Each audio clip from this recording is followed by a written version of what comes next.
دنیا میں جب کبھی کوئی دین پر چلنا چاہتا ہے یا دین کا کوئی کام کرنا چاہتا ہے تو لوگ کہتے ہیں کھاؤ گے کہاں سے؟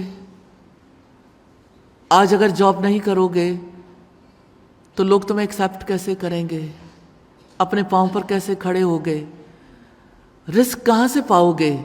سود چھوڑ دیا پھر کیا بنے گا؟ پھر کس طرح سے اپنے معاملات کو ڈیل کر پاؤ گے؟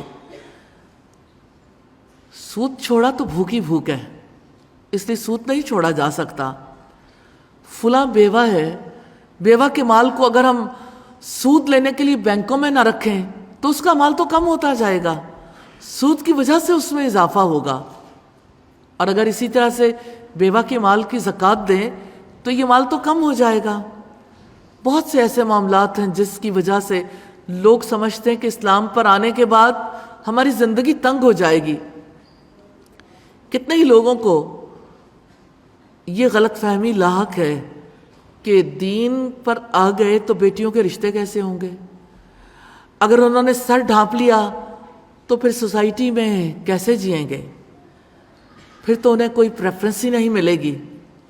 اس وجہ سے لوگ اپنی بیٹیوں کو دین پر نہیں لانا چاہتے۔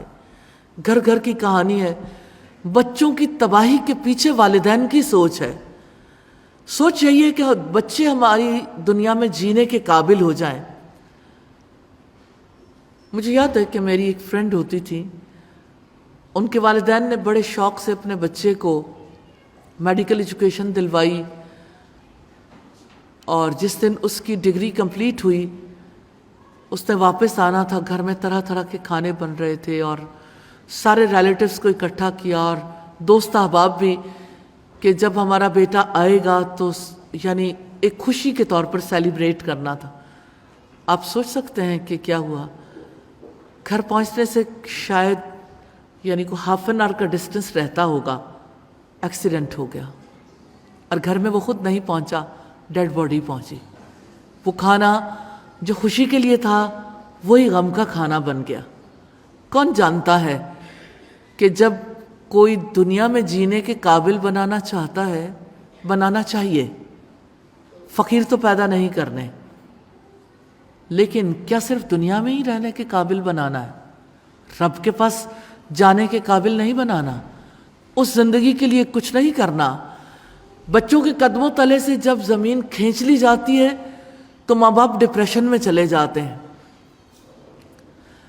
کبھی سوچا ہے کہ اپنے بچوں کو کس سرزمین پہ کھڑا کرنا چاہتے ہیں؟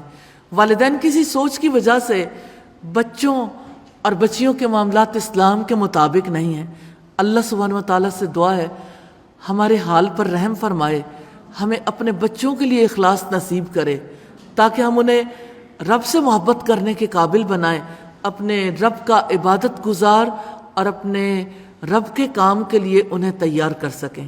نبی صلی اللہ علیہ وسلم نے فرمایا، اللہ تعالیٰ فرماتے ہیں اے میرے بندو تم سب بھوکے ہو سوائے ان کے جن کو میں کھانا کھلاؤں، بس تم مجھی سے کھانا مانگو میں تمہیں کھلاؤں گا۔ اے میرے بندو تم سب برہنہ ہو سوائے ان کے جنہیں میں پوشاک پہناؤں، بس تم مجھی سے پوشاک مانگو میں تمہیں لباس پہناؤں گا۔